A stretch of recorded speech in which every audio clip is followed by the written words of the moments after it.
The Doctor of Discernment is now online. You know, much like my show, in that it's a local reaction to things that are happening on a federal level.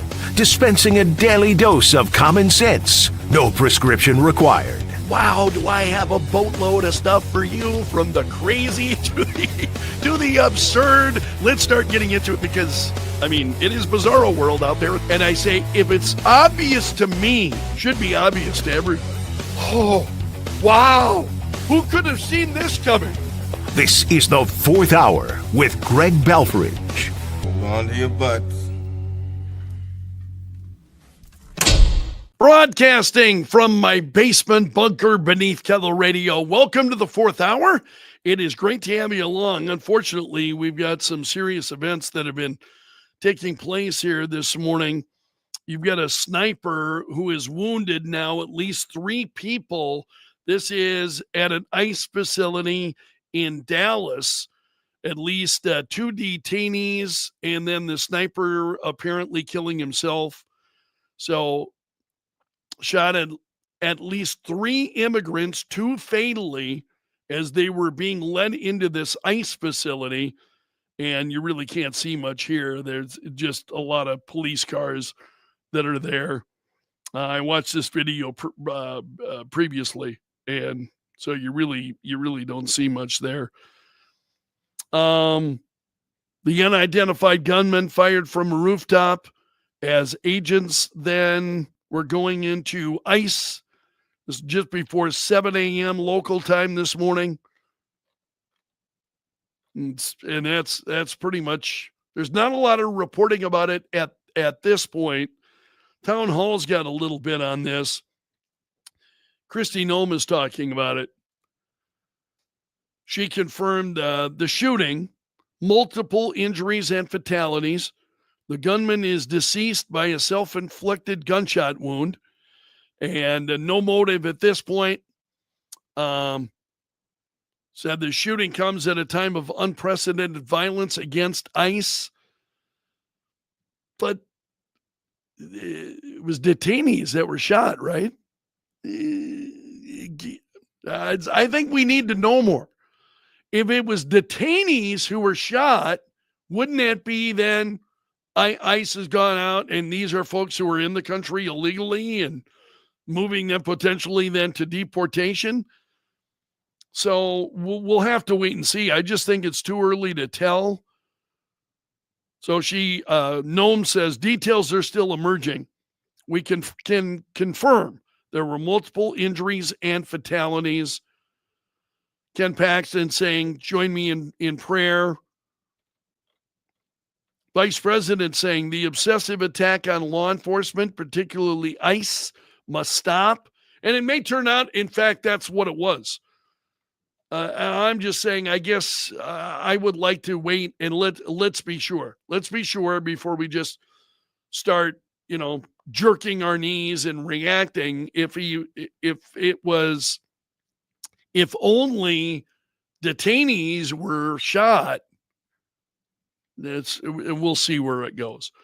Okay, I talked this morning about this USD professor who has filed a lawsuit. Kellerland TV has got the story about this USD professor put on administrative leave. He's now filed the lawsuit. This is Michael Hook. He has been an art professor for nearly 20 years at USD. And you'll remember, because I talked about it on the show, he had a Facebook page, a post saying, which he had since deleted, and he was saying sorry for Charlie Kirk's family, that he was a hate-spreading Nazi and got killed. And then later, Hook said in the post, I have no thoughts or prayers for this hate-spreading Nazi, a shrug maybe. And you know what? That's exactly how I feel about this USD teacher. I have no thoughts or prayers for this USD teacher, a shrug maybe.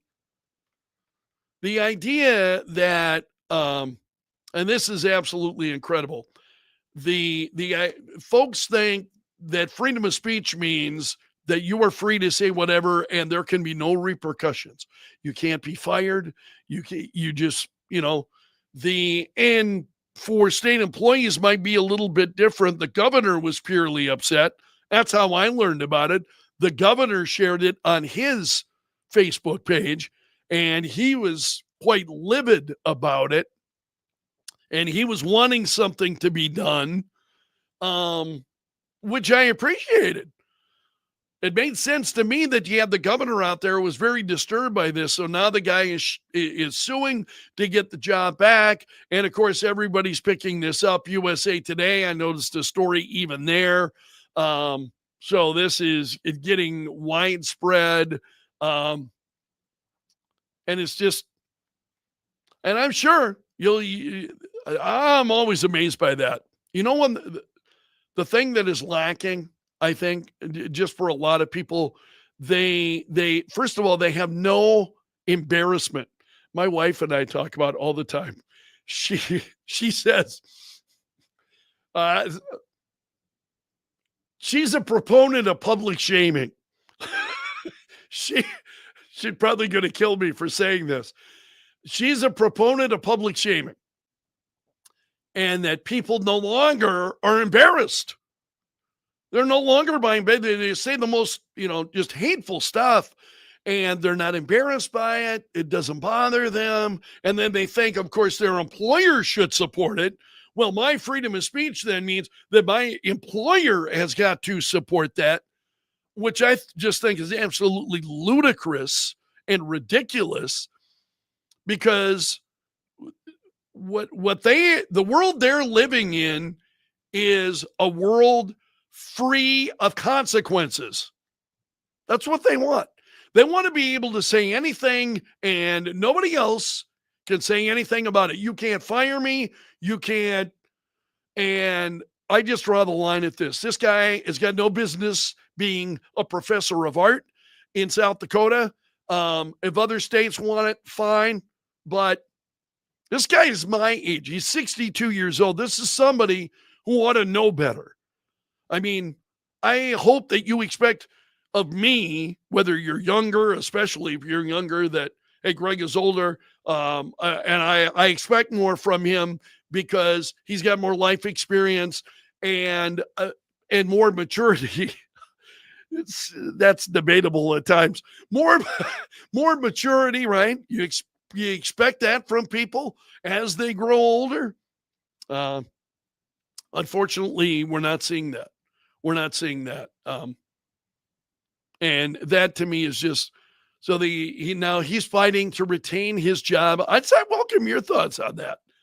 What do you think of this USD professor and what he said, about Charlie Kirk in the wake of his kill? And this was literally in the wake of his killing. It was like immediately afterward, because that was something we were talking about on the radio show fairly quickly after Charlie Kirk's death, which I just thought was, man, I'm just blown away from folks who are just that cold, because you have to be cold.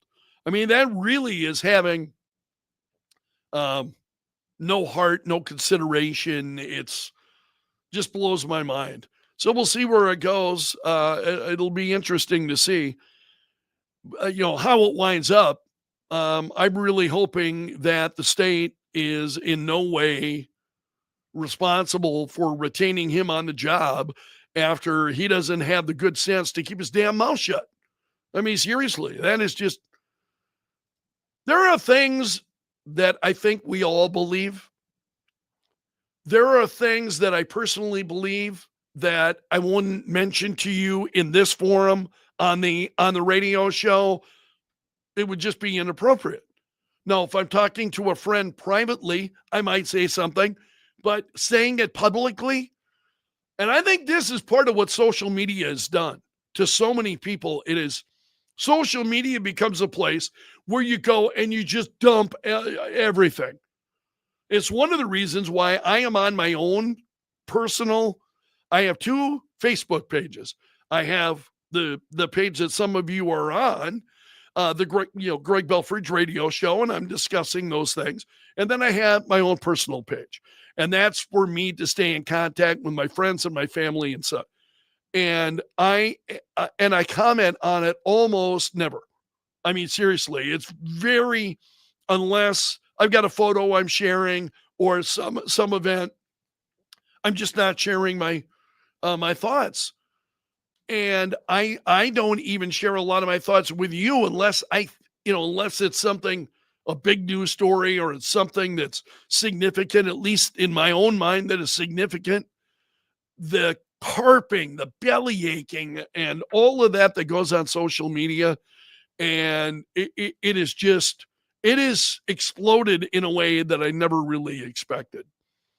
And this is an example. This USD art professor who was engaged in that, it's honestly as if it's just too much, I think. And I think folks are rightly losing their jobs for the things that they're saying, unfortunately. All right, the president talking about Jimmy Kimmel. I shared this with you on the air this morning, and the president really doubling down, saying you can't believe that ABC News gave Jimmy Kimmel his job back. He was never funny, so on. Okay, and I've thought that, and I will say my reaction to Jimmy Kimmel has been, I do not watch the show. I do not watch the show. I do not tune in. That's my reaction. It's what the president said right here that I really find interesting. I think we're going to test ABC out on this. Let's see how we do. Last time I went after them, that's that George Stephanopoulos story, remember? Comments that George Stephanopoulos had made. So the president saying, last time I went after them, they gave me $16 million. This one sounds even more lucrative. And then the president, again, I'm always a little bit taken aback. I don't know why the president responds on True Social on stuff like that. It's Jimmy Kimmel, for God's sakes. It's late night television. I'm a believer that late night TV is going to be done. That's what I believe. I think late night television has become so bad that it's going to be done. When CBS is losing millions of dollars a year on Stephen Colbert's show, I think, which has been the hallmark then, David Letterman's former show, and now Stephen Colbert. And I mean, that's the hallmark of late night TV, correct? Is Stephen Colbert. And when that show is losing money at the rate that it is, the idea that any of these other programs can last, I just don't think they can. I think they're dying a slow death, but I think death is inevitable.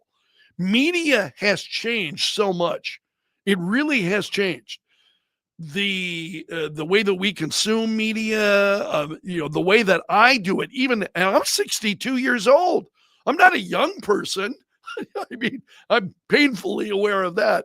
I'm not a young person, and I'm not watching television in the way that I used to. I no longer have cable television at all. And I'm using apps, and I'm very particular about what I watch and so on. And I just think, and a lot of this, even with the Sinclair stations and the Nexstar stations that have said they're not carrying Jimmy Kimmel, even though he's back, they've said, no, we're not returning to the program. It's a significant number of stations that have said they will not carry Jimmy Kimmel, which is, I really appreciate that, because as a station, representing a station myself, I understand how they feel. No, we found those comments disgusting, so on, and we're not going to air them. I think that's totally appropriate, but I really believe that late night TV is dead. Yeah. Seeing David's comments. Yeah, I've mentioned that only about 1 million times. So that ABC is a Disney company. Yeah, I mentioned that on the air repeatedly. It's Disney who's behind Jimmy Kimmel, and what happened. But I also And this is one of the things Jimmy Kimmel even touched on last night when he was back on, is recognizing the people on the right who have been supportive of him. Senator Ted Cruz, Clay Travis, who has been supportive of what Jimmy Kimmel said.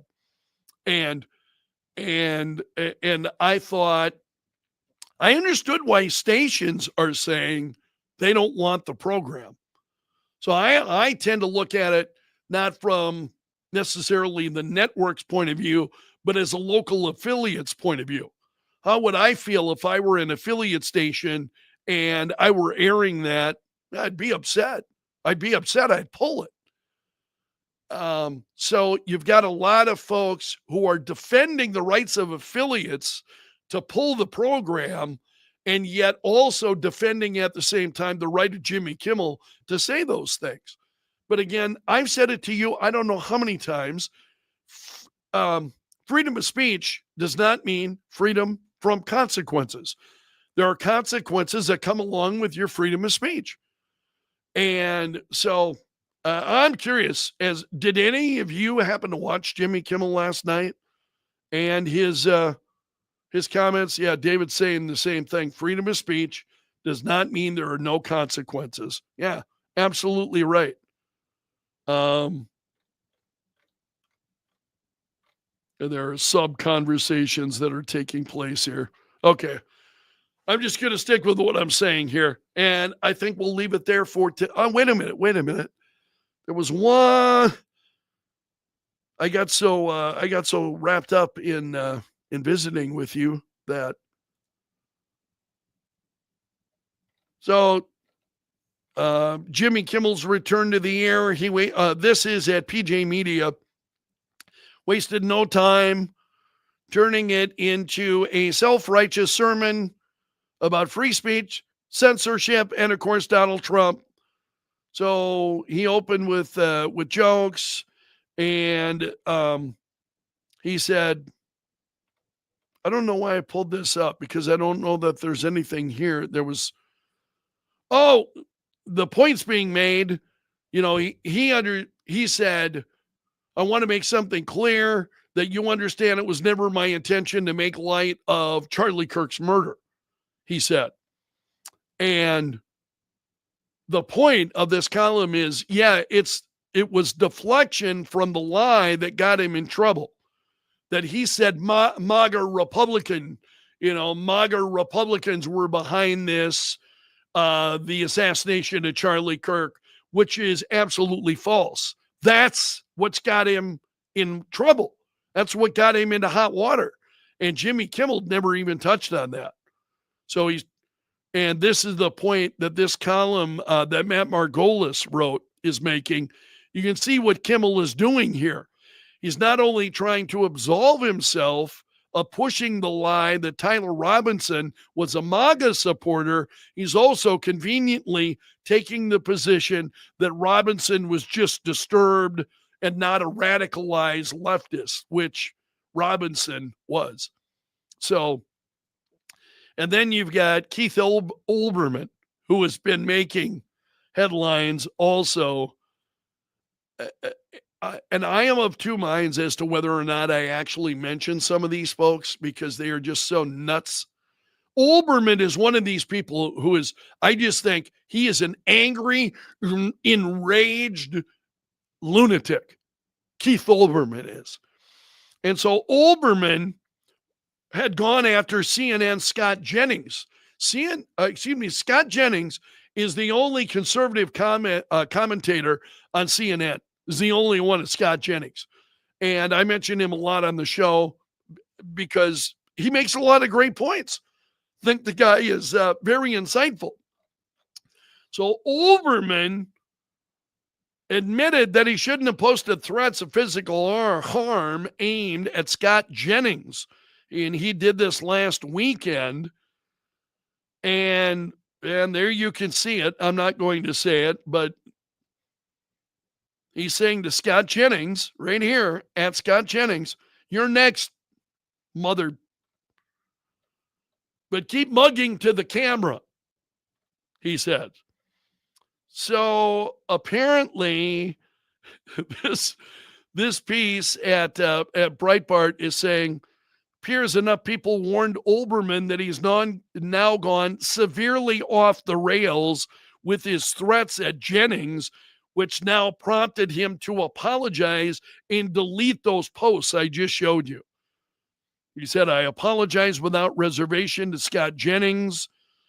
And then he said, no, he had not threatened Jennings. He said, yesterday I wrote and immediately deleted 2 responses to him, but he did not immediately delete them. That's a lie.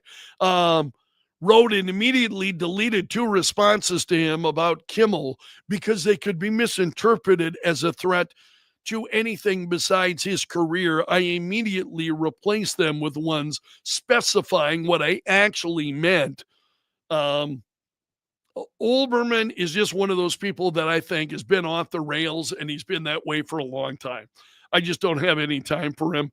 And honestly, I debated as to whether or not even to bring Keith Olbermann up. That's how irrelevant I think he has become, at least in my world. In my world, Keith Olbermann has 0 relevance. But I wanted to share that with you for those of you may be interested. So I wind up talking about things that I hope are going to grab you.